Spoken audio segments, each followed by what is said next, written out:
Welcome to today's program, Women's Reproductive Freedoms and How California is Leading the Fight, with Shannon Olivieri Hovis of NARAL Pro Choice California. I'm Laurel Plimier, and I'm the president of the League of Women Voters of Piedmont, and I'm thrilled to see everybody today. This is our first in-person event since December of 2019. Yeah, very exciting. Crazy. Thank you for taking the time out of your day to be here. It's really nice to see so many faces, and thank you for purchasing your tickets, which go to help fund our education and advocacy efforts. Before we get to the introduction of our speaker, I wanted to share a little information about the League. I know most of the people here are League members, but I hope everyone will humor me anyway. I thought you might like to hear some stats about the work that the League has done across the country leading up to the 2022 midterm election. And it was a lot. We contacted, this is nationally, over 22 million voters with unbiased election information. We protected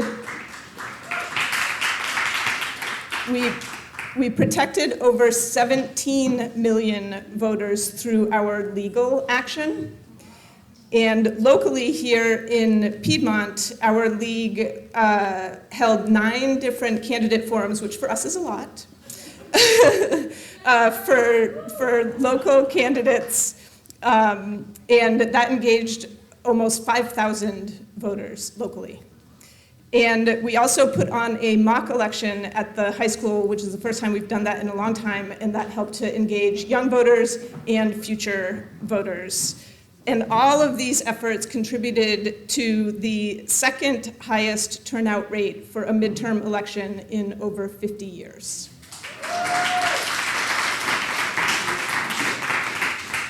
I also wanted to draw your attention to the League's advocacy work around reproductive rights, given today's topic. The League is a nonpartisan organization, and what we mean by that is that we do not support or oppose any political candidate or political party.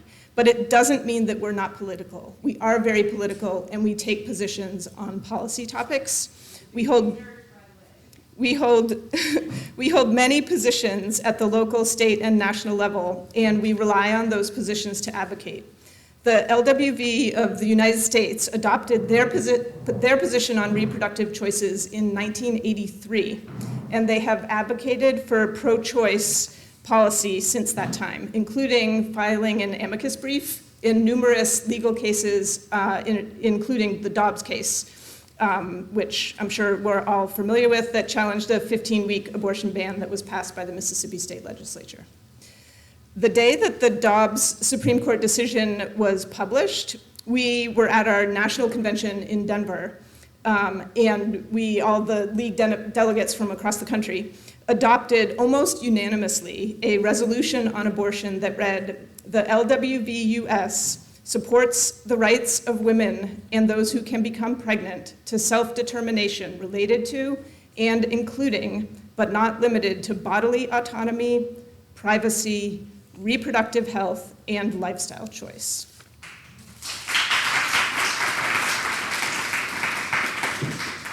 So I know that you are eager to hear our guest speaker, but I wanted to make sure that you were able to take in the information that she has to share with us today, knowing where we stand as a league on abortion rights. So I now have the pleasure of turning things over to one of our program directors and past president of the League of Women Voters of Piedmont, Nancy Beninati.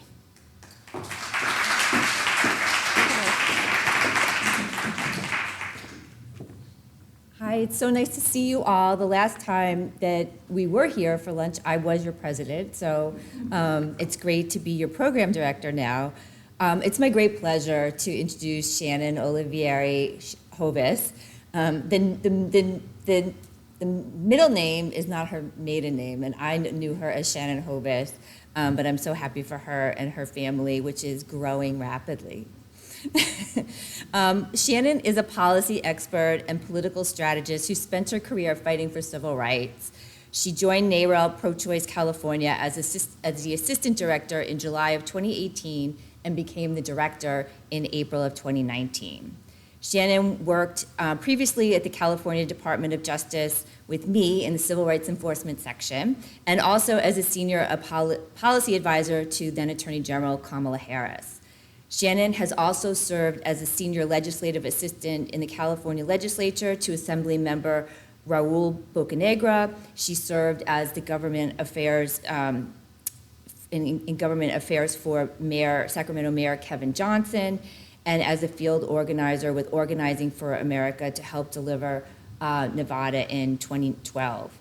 After graduating from USC, she joined Teach for America in New York City and served 3 years as a 5th grade special educator in transitional bilingual Spanish to English classroom setting. Shannon holds a bachelor's degree she has many degrees in social sciences and theater from the University of Southern California, a master's of science for teachers from Pace University, and a master's of public policy from the University of California, Berkeley at the Goldman School. And Shannon, as I mentioned, recently got married, I guess a couple years now, and she has a beautiful daughter, Catalina, and another on the way. So without further ado, my dear friend, Shannon Hovis.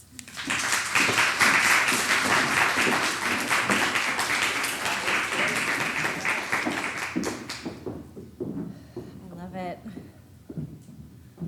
All right, hi everybody. What a nice introduction. So yes, I'm Shannon Olivieri Hovis, and I'm 16 weeks pregnant.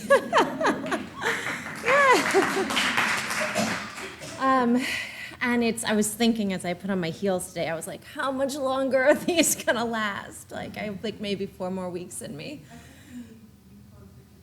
Okay, I will get closer, or I'll even, maybe that will help as well. How's that, better? Okay. I do have, an old bachelor's degree in theater, so I can also project. All right, so thank you, Nancy, for the introduction. I had the pleasure of working with Nancy, as she mentioned, at the California Department of Justice, and Nancy was my direct supervisor, so we worked very, very closely together. It's really an honor to be with you all today. I'm sure you're familiar with NARAL, but I'll give you a little bit of background on the organization, and then I'd like to jump in and talk about what we did see this election in the midterms. I want to talk about the state of reproductive freedom nationally, which of course, as we all know, is dire, but there are points of optimism and hope. And then I want to talk about what we're doing here in California and how we are really leading the way for the country. I'm deeply proud of the work that we're doing, and especially to meet this critical moment. So a little bit about NARAL. NARAL Pro Choice America. We are the oldest and largest abortion rights advocacy organization in the country. We've been around for more than 50 years, and we fight for reproductive freedom for all people. And reproductive freedom means the ability to make personal decisions about our reproductive lives, our bodies, and our futures, free from any form of oppression and free from government interference. And we are powered by our more than 4 million members nationally. And we have more than 371,000 members here in California.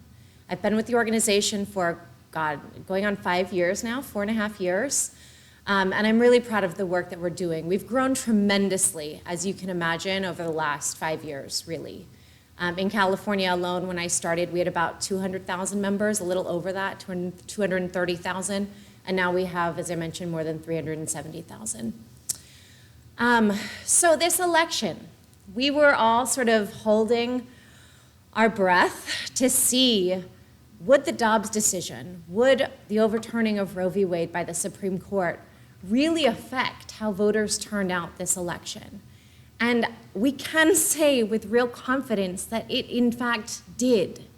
In fact, we saw in exit polling and even in our own polls that abortion was a serious driving issue for turnout, for voter registration, and for folks making the decision to vote for a Democrat, maybe for the first time. And there are some key states where we really saw abortion at play. For one thing, let's talk about the ballot initiatives.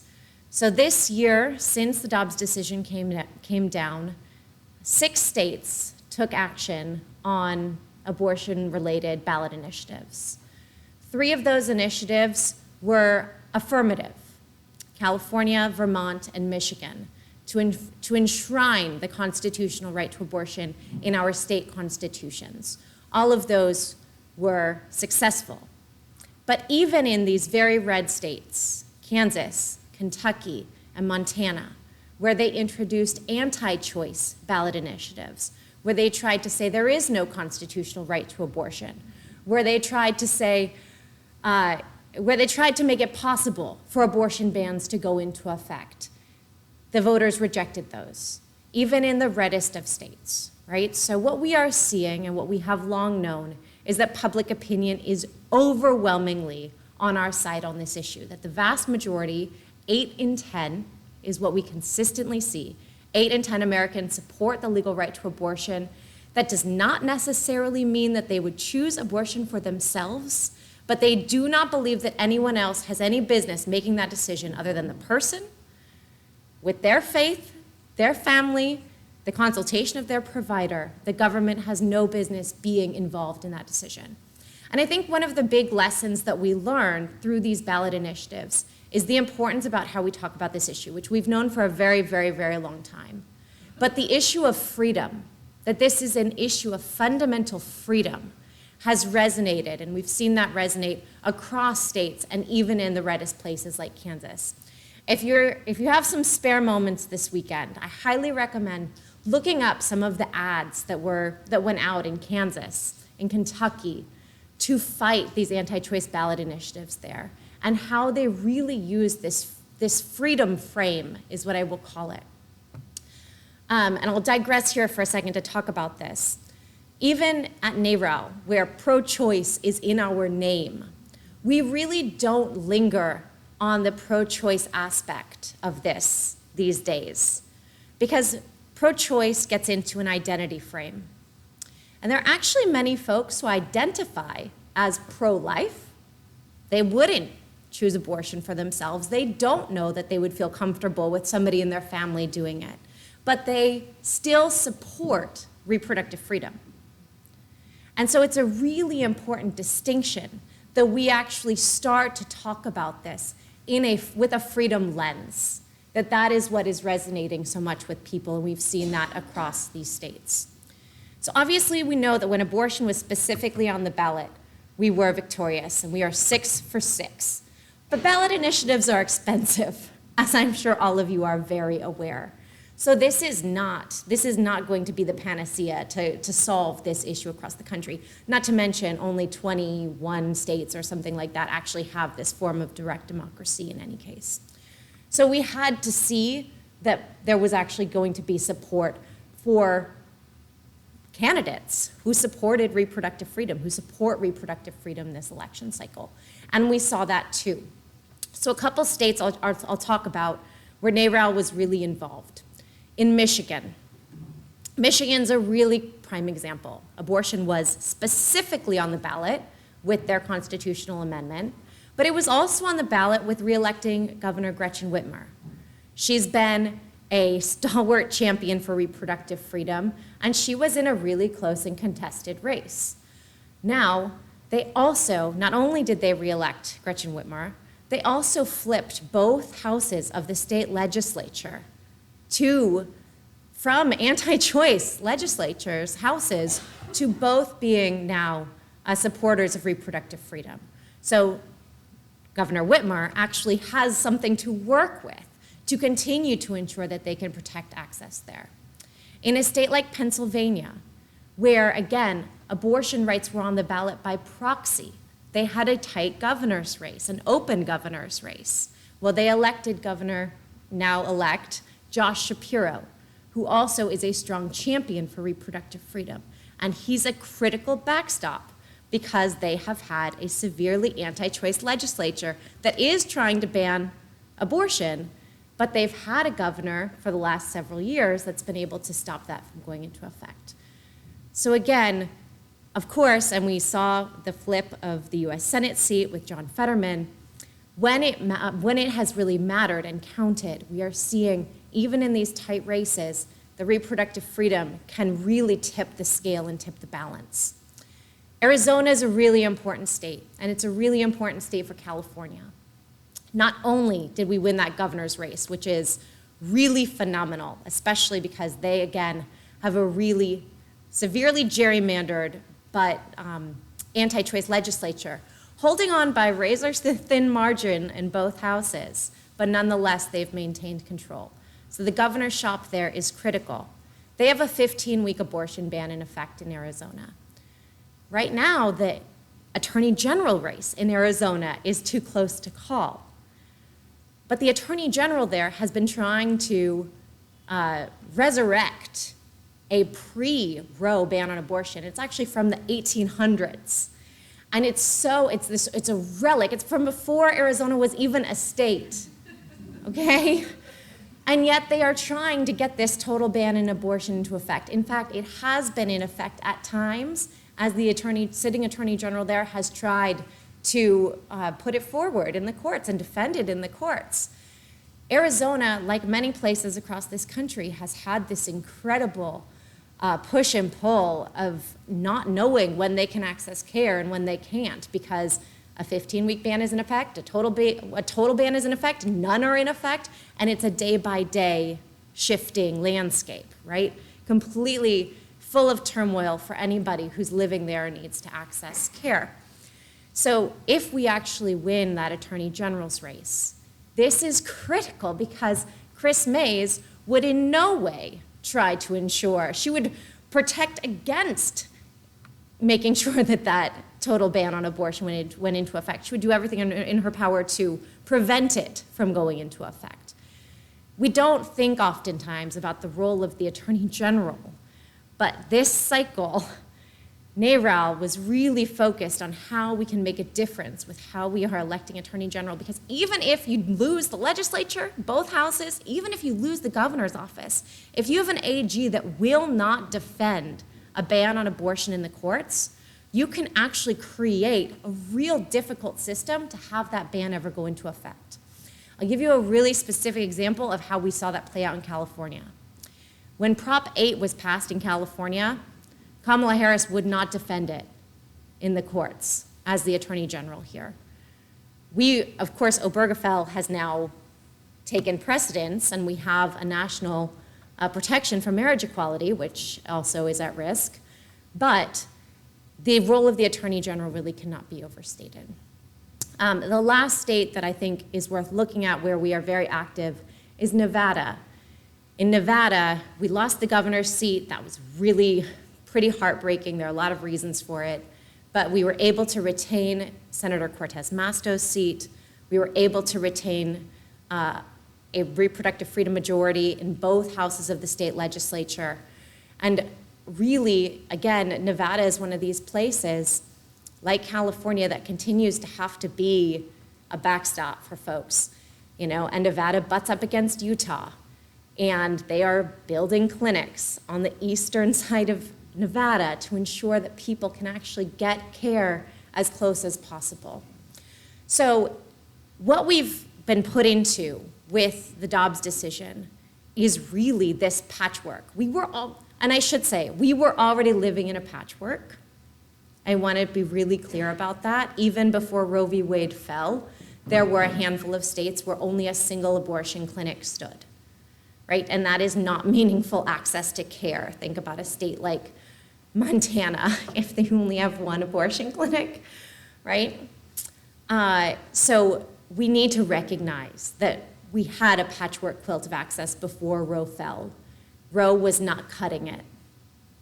But now we are truly in a state-by-state battle, and we have to go state by state, election by election, ban by ban, and fight tooth and nail to recover, protect, flip, whatever we need to do to ensure that access is protected for as many people as possible. So this election was hopeful as it relates to reproductive freedom. And I think that that should really be an inspiration to us in this continued work. You know, somebody said to me before the election, didn't everybody mourn the fall of Roe for about a week and then forget about it? And I said, you're in California and that's a luxury. We need to remember that sure, for those of us who live in states where access is protected, we are not living with a daily reminder of the consequences of this Supreme Court decision. But if you live in a state where where abortion has been banned entirely, or there's a 6-week ban in effect or a 15-week ban in effect, then you know people, yourself included perhaps, who are struggling with figuring out what to do. This pregnancy for me has been very different because I think about this. If I lived in a state with a ban on abortion, even with a wanted pregnancy, I would be absolutely terrified. Because if something went wrong with this pregnancy, there is no guarantee that I would be able to get the essential care that I needed. Right? We know that it's not just, yes, it's abortion care, and it's miscarriage management, and it's so much else that is on the line as it relates to being able to get the essential health care that people need in these states. So let's talk a little bit about what the national landscape does look like. Currently, 17 states have bans on abortion in effect. More are trying to ban abortion, but their bans are currently tied up in the courts. All told, about 26 states are trying to ban abortion in some way. Total ban, 6-week ban, 15-week ban, you name it. The bans that we're seeing right now, we have total bans in effect. Most of the South has a total ban in effect without any exceptions whatsoever.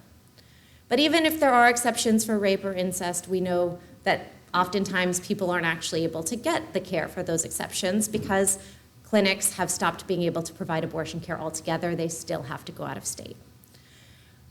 In states like Georgia, where there is a 6-week ban in effect, most people don't know that they're pregnant before 6 weeks, especially if they're not trying. If you're trying, you probably know. If you're not trying, you probably don't. And even with 15-week bans in effect, of course, that is a severe limitation. A lot of people have different complications arise afterward, or again, don't know that they're pregnant before that. So millions of women and pregnant people of reproductive age are living in these really quite devastating set of circumstances. And they don't have a ton of options. They can go out of state if they can afford it, if they can get access to an abortion fund, get in touch with resources, and get to the care that they need. Medication abortion, thank goodness, is a really solid option that we have these days that did not exist, of course, pre-Roe. And so people are able to order medication abortion online, and they are doing that. That is a big part of the solution to this problem. But again, you can only use medication abortion until 10 or 11 weeks of pregnancy.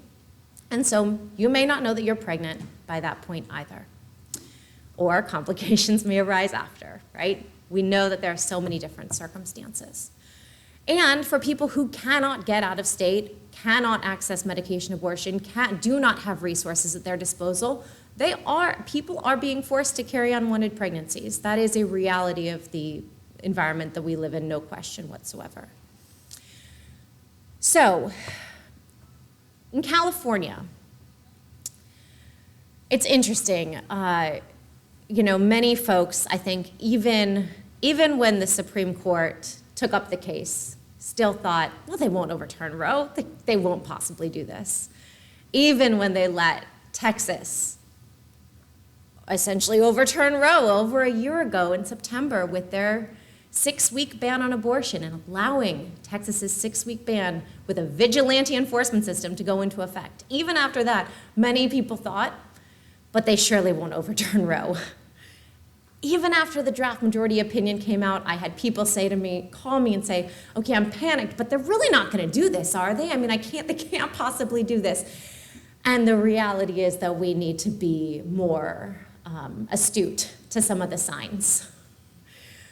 When people show you who they are, when they show you what they're planning, you prepare for it. You take them at their word. And the Supreme Court has been telling us for a very long time, including Trump's litmus test, that he would only nominate judges to the court who specifically indicated that they would vote to overturn Roe v. Wade. So the writing's been on the wall for a long time. And here in California, one of the things that we're really proud of is that as soon as Texas's 6-week ban on abortion was allowed to go into effect last fall, we mobilized. And we created the California Future of Abortion Council. And this is a council of more than 40 reproductive health, rights, and justice organizations. We have abortion providers, patients, researchers, you name it, advocacy makers, policymakers, advocates like me.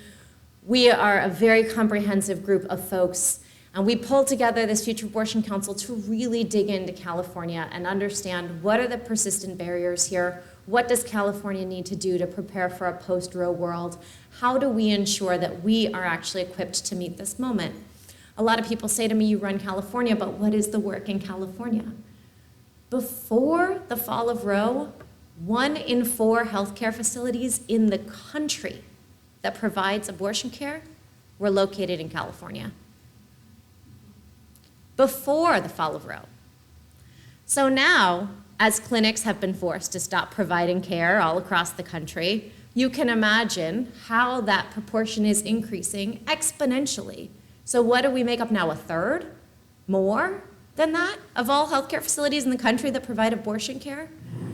Even before the fall of Roe, about 10% of patients were accessing care out of state. So of course that's gone up again exponentially. So California really needed to dig in and say, where are our barriers? What can we do? What do we need to be prepared for? And we passed a legislative package last year that was extraordinarily comprehensive. All told, we ran 17 bills, including the constitutional amendment to place Proposition 1 on the ballot. Among the bills that we ran included things to ensure that our workforce is actually prepared, that we have enough clinicians, that they have the training that they need, that they are incentivized to be abortion providers in this state, that they have loan repayment opportunities, scholarship opportunities, and that we're not just drawing on physicians, because in many parts of the state, there are not physicians. We actually have a handful of counties that do not have a single OBGYN. We have 19 counties that have fewer than 5 OBGYNs. So it is oftentimes nurse practitioners, physician's assistants, certified nurse midwives. All of these folks have been authorized in California to provide abortion care since 2013. But we don't have enough pipelines. We don't have enough training opportunities, clinical opportunities, and so forth for them to actually provide care in the way that, in the numbers that we need them to. It shocks folks to know that California has really severe access deserts. Maybe it wouldn't shock you. California is a very diverse state in so many ways. And there are many huge swaths of the state that do not have an abortion provider. 40% of our counties don't have an abortion provider. So how do we, again, ensure that different providers are able to provide care? So that was one of the buckets of work that we were working on. Legal protections. We have to protect our providers. We have to protect patients seeking care here from out of state. We have to provide, unfortunately, as Texas showed us, protections for anybody who may aid or assist a person in accessing abortion care, right? Their friend who drives them to the clinic, literally, and their pastor who counsels them on the issue. Right? We have to provide all of those protections. And so we passed laws this year to protect patients, providers, and anybody who aids and assists against criminal and civil liability. We took steps to prevent corporations from sharing critical and sensitive information with out-of-state law enforcement agencies based on hostile bans. We are doing everything that we can to protect folks from any kind of criminal or civil liability whatsoever. That's an evolving, it's going to be a continuing challenge to really understand how to best protect people, but we are doing everything we can in that body. One of the things I mentioned ensuring that people can actually, right, part of this issue is actually how do we get people the care that they need? California only has actually one single statewide abortion fund. Some clinics have their own abortion funds and they'll help people on an individual basis, but as far as our actual statewide infrastructure, we have a single abortion fund. Well, the role of abortion funds, of course, traditionally has been to help low-income folks, primarily, access care in their own states. Well, now, I mean, there are 9 abortion funds in the state of Texas. Their primary job is to help people get care out of state. And they're coordinating with our abortion funds here. So we did a fair amount of work to enhance the infrastructure and the financial support that we are providing to our abortion funds, the one statewide one that we have, and the local clinic-based ones, to ensure that people can actually practicably get here, get the transportation, the housing, the childcare coverage they need, the time off work, all of the logistical pieces to actually access care. Okay, I'm gonna pause. One of the things I really want to do here is, this is an area, of course, that continues to evolve daily. As I mentioned, today it's 17 states have a ban in effect, but we are, I mean, literally every day, there's a new court ruling coming down. Just a couple weeks ago, Georgia's 6-week ban was stalled, then it was back in effect, right? So this is changing on a daily basis. Part of our job is to be nimble and responsive. And part of our job in California, in this advocacy space, is to recognize that this is not, we didn't do these 17 bills this year and this is a one and done project. The California Future Abortion Council is back convening. Our working groups are convening this fall. We actually have a full council meeting later today. We will be introducing another package of legislative actions next year. This is going to be an evolving and ongoing battle. And we have to ensure that this is top of mind every election cycle, because it is that relevant, it is so important to people's lives. We have to keep up, especially in safe states, we have to keep up the urgency. I want to take questions from you, especially, as I mentioned, since this is constantly evolving, and I'm happy to answer any questions that you have.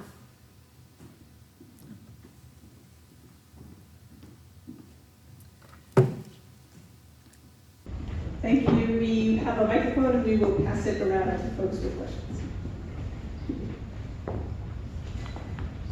Someone have a question?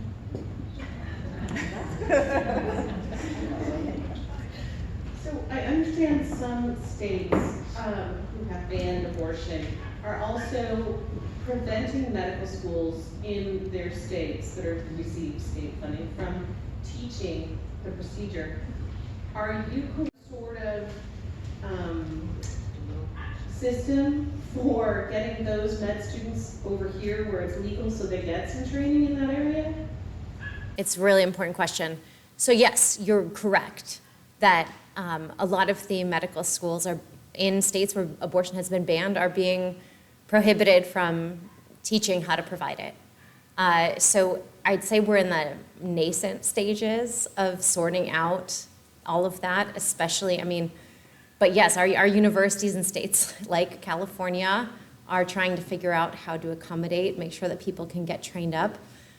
It's a consideration, my sister's a doctor, it's a consideration for where people are going to medical school, of course, as well, which is interesting because it's also a consideration for where people are sending their kids to college.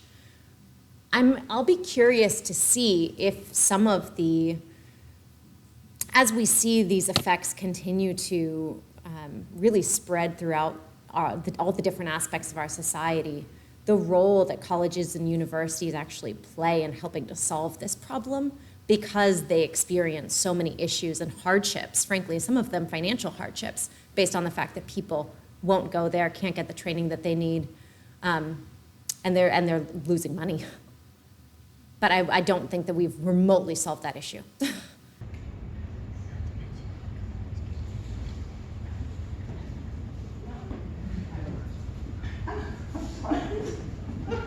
we're working on a communication. We've been friends for like 30 years, but that aside.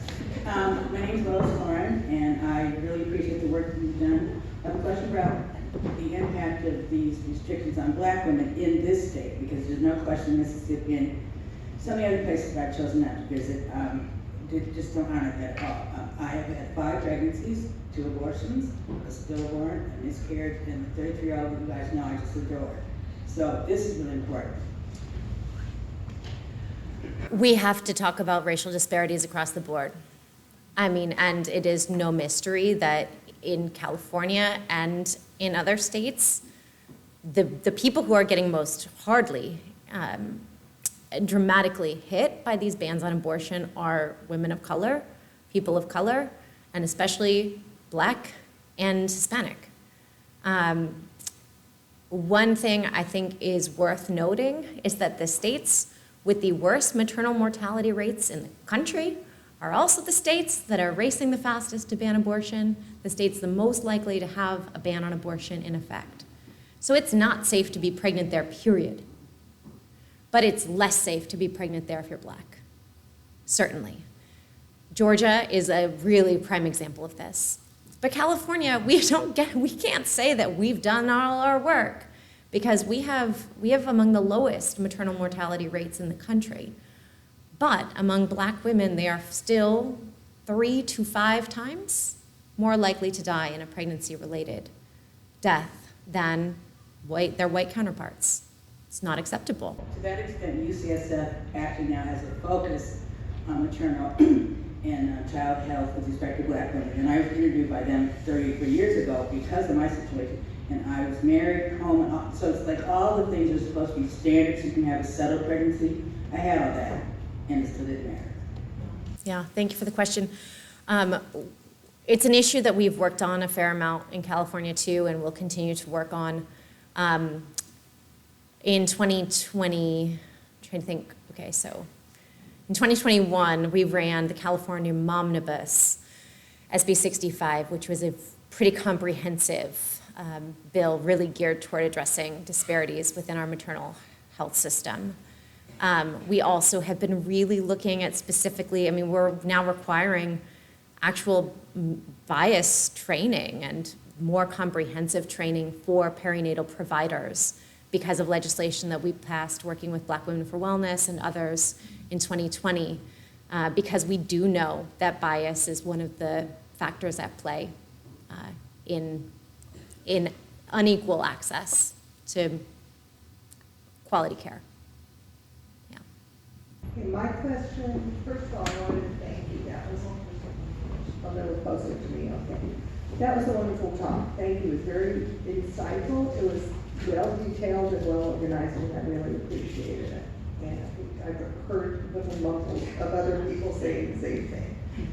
So, but to go forward, the one question that I have that stands out in my mind is on the idea of access, which you have alluded to in your talk with the idea of setting up new clinics on the Nevada side so that the people in Utah can come over.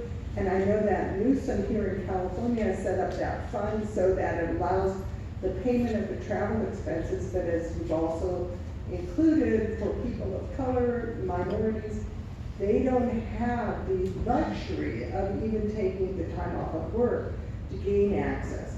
So I'm a pragmatist. With all of the ideas and functions that you've mentioned for NARAL, I was wondering how it was being coordinated with other, like Planned Parenthood or other community efforts, national efforts to get all of these parts included. And going back to Texas, I know the governor there, when he was touting the anti-abortion, or touting the abortion law, said that they were going to include legislation to pay for the health care of the mother and the child and give them additional, social programs.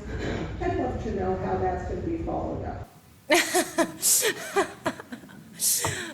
Governor Abbott? Yeah.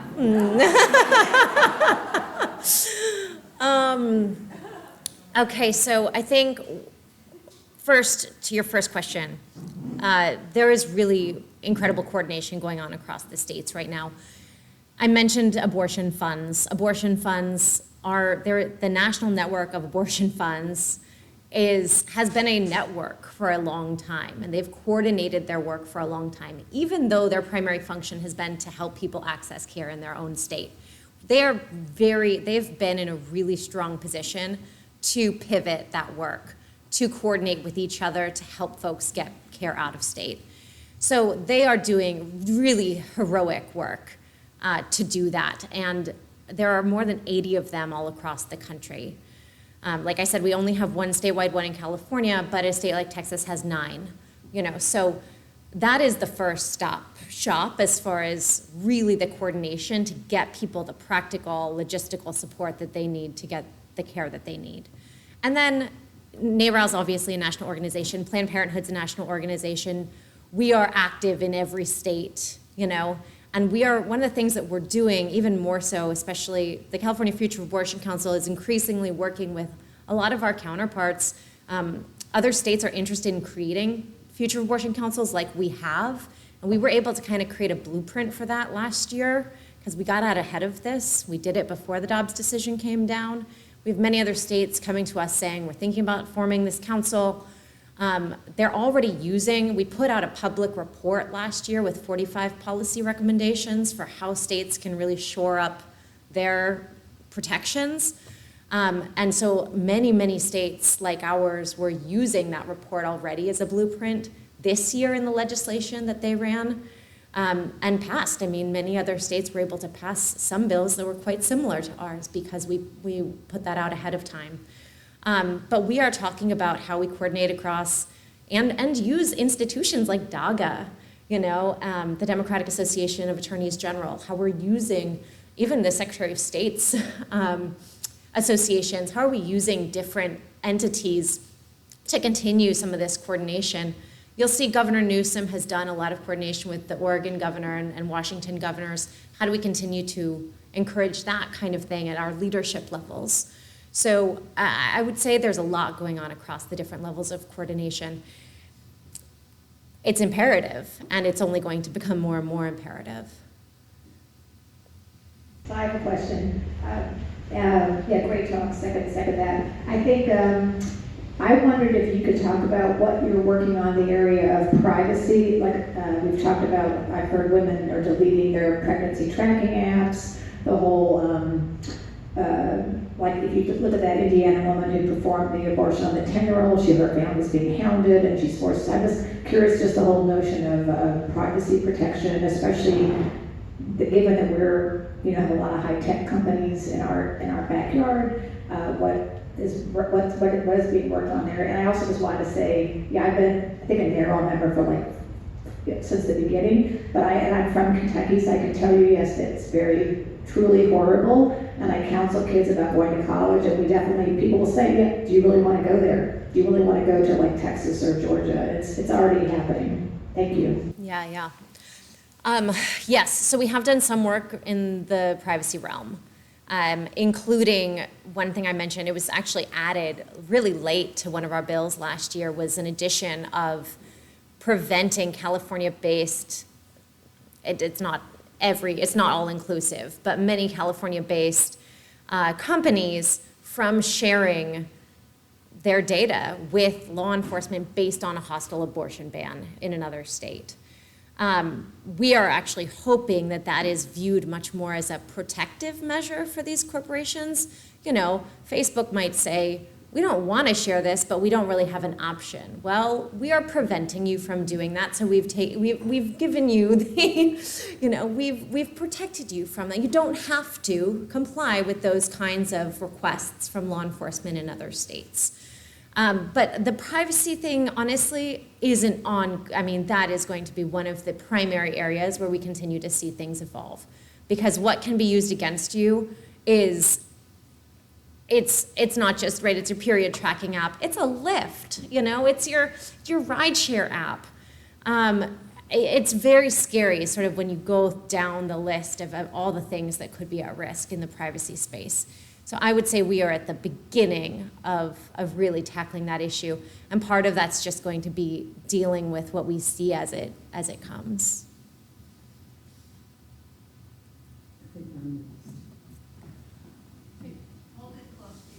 I will. Okay. My query is about faith-based organizations who are limiting access to care. And, you know, the biggest example here in California is the Catholic Church, who provides most of the hospitals in the urban areas. And is there anything that can be done without crossing that line between religion and the state? I mean, my answer with my son in Oregon was, don't go to a Catholic hospital. And I've grown up in the age from the time abortion was illegal till it becoming legal. So I was really clear about that. Yeah, I'm really glad you asked this question. This is one of my primary concerns about even a state like California. Because the reality is, even in states with really strong legal protections for access to abortion, that can be completely undermined by our healthcare institutions being allowed to eliminate huge swaths of care. I mean, and I'm not just talking about abortion. If they refuse to provide abortion, many of them won't even counsel on contraception. They won't provide tubal ligations, won't necessarily provide gender-affirming care. Hysterectomies are hit or miss, right? You can get it if you're a cis woman. You can't get it if you're trans. I mean, really nightmare of scenarios that we see. And it is true that the footprint of religiously affiliated hospital systems is growing. It's growing everywhere in this country. And even in a state like California, they are able to prohibit, or I shouldn't even say prohibit, because again, it becomes selective. It's like, if you're deemed morally worthy of this care, then you might be able to get it, but you not so much, you know? We have truly horror stories of people with ectopic pregnancies who didn't get the care that they needed in religiously affiliated hospitals in California until they were septic. I mean, horror stories. So this is something that is top of mind for me. We are working on this issue in a variety of ways. One way is actually through the University of California. And I would encourage you to get involved with NARAL and to stay involved with us specifically on this issue. So the UC gives a lot of, I don't want to just call it lip service. In some ways, they are excellent. Obviously, I went to UC Berkeley. I'm proud of the institution, but they are actually a really bad actor in some ways on this issue. Every UC medical center, we discovered a few years back, has contracts, partnerships with religiously affiliated hospital systems. And how those contracts operate is they place UC providers, patients, student trainees, fellows, right, residents, et cetera, into the restrictive hospital setting. And when they're in that restrictive setting, they are forced to, the UC agrees to have them abide by the restrictive policies of that hospital.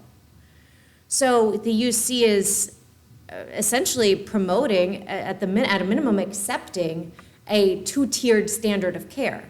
If you're at a UC hospital, you get exceptional care, no limitations. If you happen to be a patient that gets seen at St. Mary's in San Francisco by a UC provider, suddenly your care is restricted. So we've been working with the UC to try to get them to one of the above, stop partnering and contracting with restrictive hospital systems, or if you can't stop partnering with them for whatever reason, some parts of the state, there aren't a lot of other options. It's really a bad excuse. Most parts of the state there are enough, but maybe in some there are limited options. Then at a minimum, you need to hold the reins, and you need to demand that any contract you enter into with a restrictive hospital, that they follow the hospital policies of the UC as it pertains to UC providers, patients, and students, right? That you are not going to fold and simply say, we're going to have our UC folks follow these restrictive policies of the restrictive system. The UC is the 4th largest healthcare system in the state. There are a variety of reasons that folks want to partner with them. And so they need to actually assert their authority. I'll mention one other thing and then we'll move to the next question. We're also working to ensure that the Attorney General in California has more universal oversight of hospital mergers and acquisitions, because this is also a problem. At present, he can oversee when a nonprofit hospital is sold, and that is reviewed by the Attorney General for a variety of things, including protecting access to care and access, primarily the forms of access that are threatened are reproductive and gender inclusive care, and including, by the way, labor and delivery units. Labor and delivery is not lucrative enough, so a lot of times these wards get eliminated in some of these transactions. Well, one of the mechanisms that restrictive religious hospitals use to expand their footprint is to buy up failing public and county hospitals. Well, when they do that, there is no review. There is no oversight from the Attorney General. So we have to actually ensure that there is more standardized, universal oversight as it relates to these kinds of mergers and acquisitions. That's part of the solution. So I have a question about, okay, can you hear me now? All right, so there are HIPAA laws, the Medical Privacy Act laws. Why does it not apply to women's health care in regard to abortion? It's a really important question. There are lots of cases where folks would assert HIPAA protections and not share information. But one of the biggest issues we actually see as far as why women end up getting investigated, arrested, or worse in states all across the country for accessing abortion care, even before, by the way, even before the fall of Roe, for self-managing their abortion, right, taking medication abortion at home, whatever that is because they've ended up at the hospital and somebody on that staff thinks, oh, this person took something, we have to alert law enforcement. They actually, many times, our healthcare providers, unfortunately, they feel like and some of them, not all healthcare providers are on our side on this issue. Some of them want to take that step, but the reality is some of the work we actually have to do is education around, even in states that have a ban on abortion, as a healthcare provider, you have no obligation. In fact, you are violating their rights if you go and call up law enforcement and ask them to come intervene. But unfortunately, one of the things that we've seen is one of the primary ways that people end up getting wrapped up in some kind of criminal liability justice system for accessing abortion care is because they go to a hospital, maybe they ordered medication abortion online and they are bleeding more than they expected, or it's more painful than they expected, and they are panicked, and they go to the ER, and suddenly before they know it, law enforcement is next to their bedside.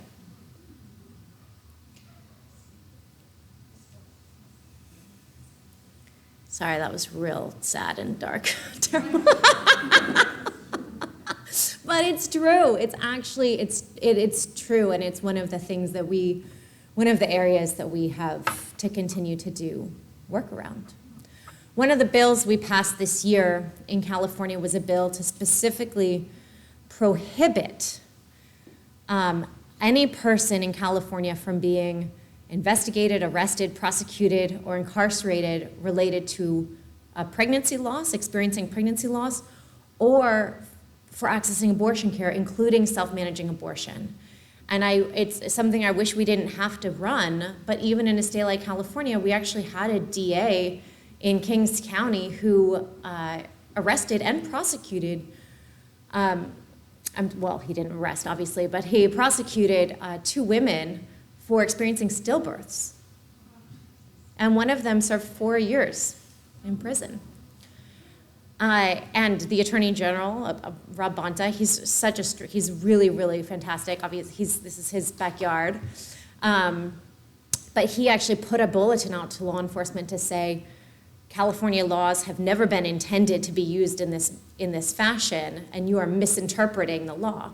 Well, nonetheless, just to be extra sure, we passed a bill this year to prohibit any kind of thing like that. But it's horrible. It's horrible that even in a state like California, we actually have to take proactive protections to ensure that people aren't incarcerated for a miscarriage or a stillbirth or for taking medication abortion.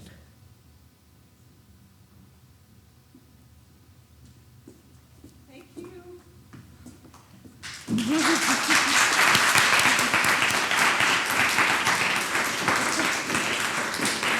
Thank you. A big round of applause for Shannon. I'm sorry that we could not get to everybody's questions. I know you had more questions, and I apologize that we don't have time to get to all of them. Hopefully, Shannon is going to be staying with us for lunch, and maybe you can snag her and ask her your question one-on-one.